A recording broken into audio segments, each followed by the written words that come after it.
Hi everyone, welcome back to my channel Panvi bites. ఈరోజు మన ఛానల్లో ఎగ్ టమోటా మునక్కాయ కర్రీని ఎలా ప్రిపేర్ చేసుకోవాలో చూద్దాము. ఇది రోటీలోకైనా చపాతీలోకైనా వైట్ రైస్లోకైనా చాలా బాగుంటుంది. మరి ఆలస్యం లేకుండా ప్రాసెస్లోకి వెళ్ళిపోదాం. ముందుగా స్టవ్ పైన ఒక కడాయి పెట్టేసి అందులోకి 3 టేబుల్ స్పూన్స్ ఆయిల్ని యాడ్ చేసుకొని ఇలా సన్నగా కట్ చేసిన 2 బిగ్ సైజ్ ఆనియన్స్ అయితే యాడ్ చేసుకున్నాను. వీటిల్ని ఇలాగా ఆయిల్లోకి వేసి ఫ్రై చేసుకోవాలి. ఇలా ఫ్రై అవుతున్నప్పుడే కొంచెం సాల్ట్ వేసారంటే ఈ ఆనియన్స్ అనేవి తొందరగా మగ్గిపోతాయి. ఈ ఒక 50% మగ్గిన తర్వాత ఇందులోకి ఒక 5-6 పచ్చిమిర్చిని సన్నగా కట్ చేసి మధ్యలోకి ఇలా వేసుకోవాలి.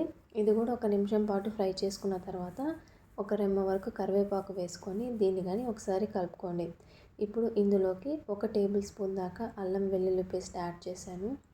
ఈ అల్లం వెల్లుల్లి పేస్ట్ అనేది మీడియం ఫ్లేమ్లో పెట్టేసి పచ్చి వాసన పోయేంత వరకు బాగా వేయించుకోవాలి.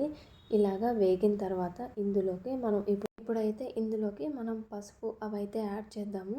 ఒక 1/2 టేబుల్ స్పూన్ దాకా పసుపుని అయితే యాడ్ చేసి ఈ పసుపు మొత్తం కూడా ఆనియన్స్లోకి మిక్స్ అయ్యేలాగా ఒకసారి మంచిగా కలిపేసుకోవాలి.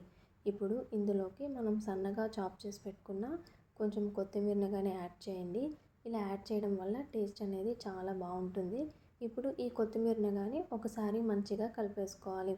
ఇప్పుడు ఇందులోకి ముందుగానే కట్ చేసి వాష్ చేసి పెట్టుకున్న ఒక మునక్కాయలను అయితే తీసుకొని ఇలాగా సన్నగా కట్ చేసుకొని మీడియం ఫ్లేమ్ మీద ఒక 10 మినిట్స్ ఇలా బాగా మగ్గనివ్వాలి. చూసారు కదా, ఈ మునక్కాయలు అనేటివి కొంచెం మగ్గాయి. ఇప్పుడు ఇందులోకి 2 లేదా 3 పెద్ద సైజ్ టమాటోల్ని తీసుకొని ఇలా సన్న ముక్కలుగా కట్ చేసి ఈ మునక్కాయలతో పాటు ఈ టమాటోస్ని కానీ యాడ్ చేసి దీన్ని ఒక 2 నిమిషాలు మంచిగా ఫ్రై చేసుకోవాలి. ఇప్పుడు ఇలా ఫ్రై అయిన తర్వాత ఇందులోకి మనకు కొంచెం ఉప్పు అలాగే 2 టేబుల్ స్పూన్ల దాకా కారాన్ని అయితే యాడ్ చేసి మొత్తం ఒకసారి బాగా పట్టేలాగా ఈ ముక్కలకి కలుపుకోవాలి. ఇప్పుడు దీనిపైన మూత పెట్టేసి ఒక 10 నుంచి 15 నిమిషాలు మీడియం ఫ్లేమ్లోకి మంచిగా ఉడికించుకోవాలి. ఈ లోపల మనం బాయిల్ చేసి పెట్టుకున్న గుడ్లు అయితే ఉడికిపోయాయి.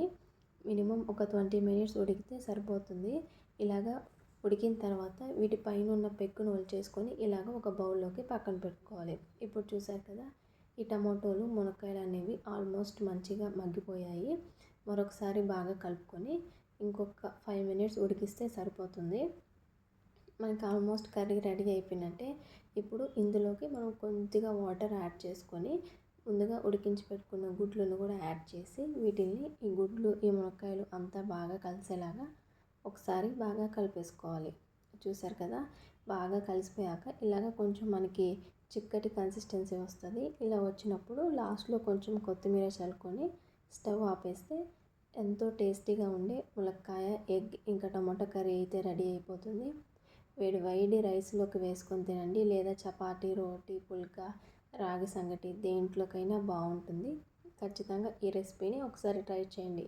వీడియో నచ్చితే లైక్ చేయండి. నా ఛానల్ని ఫస్ట్ టైం చూస్తున్నట్లయితే సబ్స్క్రైబ్ చేయండి. Thank you.